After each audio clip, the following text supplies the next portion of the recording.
ಸ್ನೇಹಿತರೆ, good choice ಚಂದ್ ಚಾನಲ್ನ ಮತ್ತೊಂದು ವಿಡಿಯೋಗೆ ನಿಮಗೆಲ್ಲ ಪ್ರೀತಿಯ ಸ್ವಾಗತ.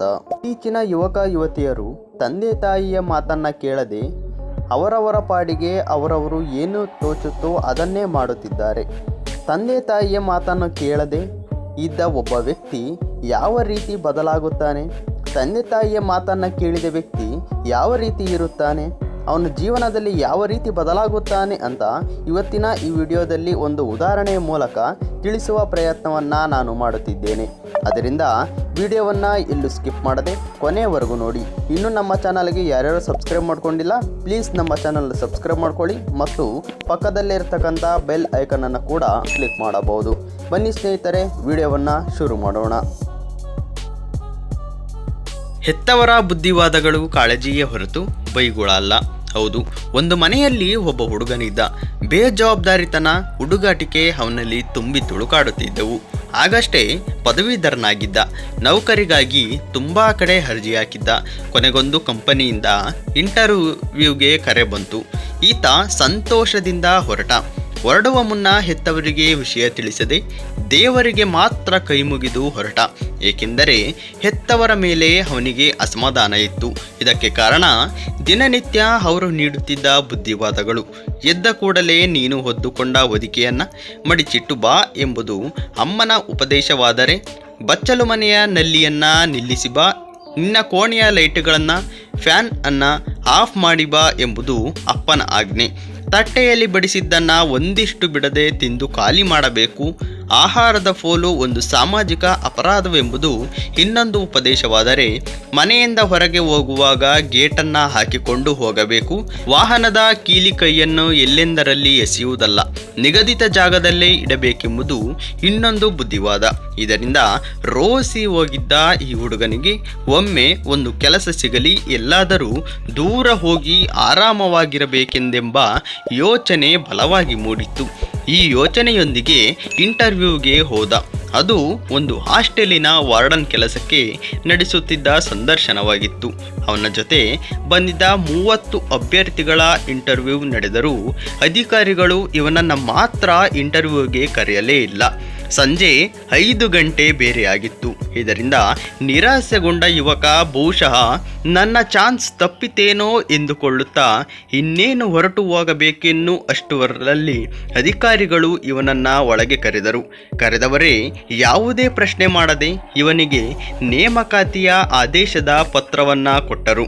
ಇದನ್ನು ನೋಡಿ ಅತ್ಯಂತ ಸಂತೋಷವಾದರೂ ಯಾವುದೋ ಒಂದು ಪ್ರಶ್ನೆಯನ್ನು ಕೇಳದೆ ಅವರು ಹೇಗೆ ನನ್ನನ್ನು ಆಯ್ಕೆ ಮಾಡಿದರು ಎಂಬ ಕುತೂಹಲದಿಂದ ಅಧಿಕಾರಿಗಳಿಗೆ ಈ ಪ್ರಶ್ನೆಯನ್ನು ಕೇಳಿಯೇ ಬಿಟ್ಟ. ಉತ್ತರವಾಗಿ ಅಧಿಕಾರಿಯೊಬ್ಬರು ಹೇಳಿದರು, ನಿನ್ನನ್ನು ನಾವು ಪ್ರಶ್ನಿಸುವ ಅವಶ್ಯಕತೆ ಬರಲಿಲ್ಲ.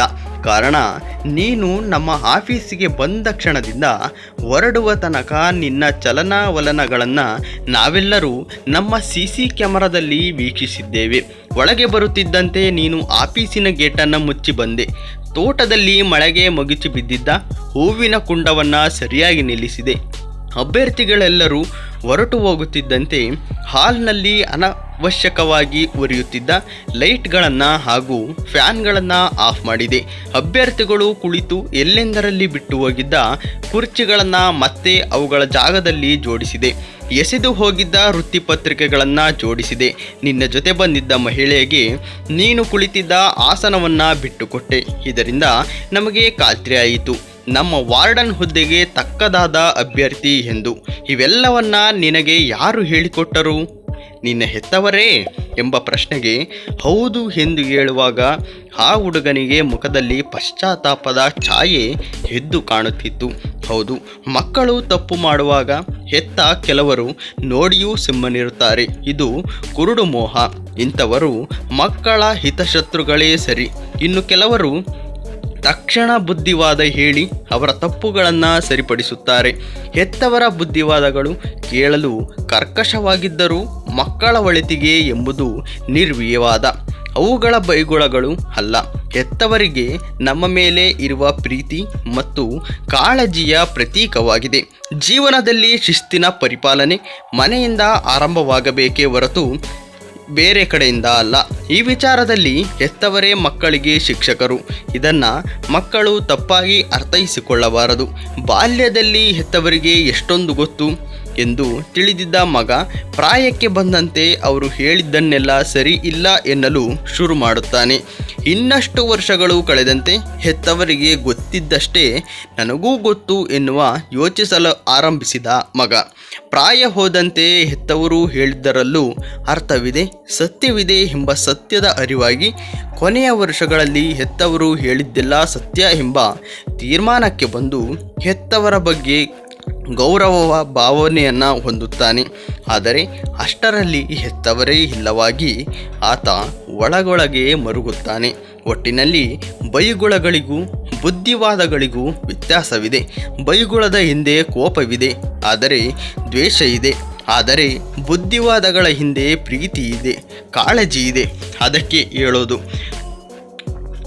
ತಂದೆ ತಾಯಿಯ ಮಾತನ್ನು ನಾವು ಎಂದಿಗೂ ಮರೆಯದೆ ತಪ್ಪದೆ ಅವರು ಹೇಳಿದ್ದನ್ನು ಸರಿಯಾದ ರೀತಿಯಲ್ಲಿ ಸರಿಯಾಗಿ ಉಪಯೋಗಿಸಿಕೊಂಡರೆ ನಮಗೆ ಸಕ್ಸಸ್ ಸಿಗೋದು ಗ್ಯಾರಂಟಿ. ಅವರ ಮಾತನ್ನು ಯಾವಾಗಲೂ ಕೇಳುತ್ತಾ, ಅವರ ಜೊತೆಯಲ್ಲೇ ಇರುತ್ತಾ, ಅವರನ್ನು ನಗಿಸುತ್ತಾ, ಅವರನ್ನು ಚೆನ್ನಾಗಿ ನೋಡಿಕೊಳ್ಳುತ್ತಾ ಹೀಗೆ ಇರೋಣ ಅಂತ ಈ ವಿಡಿಯೋವನ್ನು ಮುಗಿಸುತ್ತಿದ್ದೇನೆ. ಇದರ ಬಗ್ಗೆ ನಿಮ್ಮ ಅನಿಸಿಕೆಯನ್ನು ಕಮೆಂಟ್ ಬಾಕ್ಸ್ನಲ್ಲಿ ಕಮೆಂಟ್ ಮಾಡಿ. ಇದೇ ರೀತಿ ವಿಡಿಯೋಗಾಗಿ ನಮ್ಮ ಚಾನಲ್ನ ಸಬ್ಸ್ಕ್ರೈಬ್ ಮಾಡ್ಕೊಳ್ಳಿ ಮತ್ತು ಪಕ್ಕದಲ್ಲೇ ಇರತಕ್ಕಂಥ ಬೆಲ್ ಐಕನನ್ನು ಕೂಡ ಕ್ಲಿಕ್ ಮಾಡಬಹುದು. ಧನ್ಯವಾದ.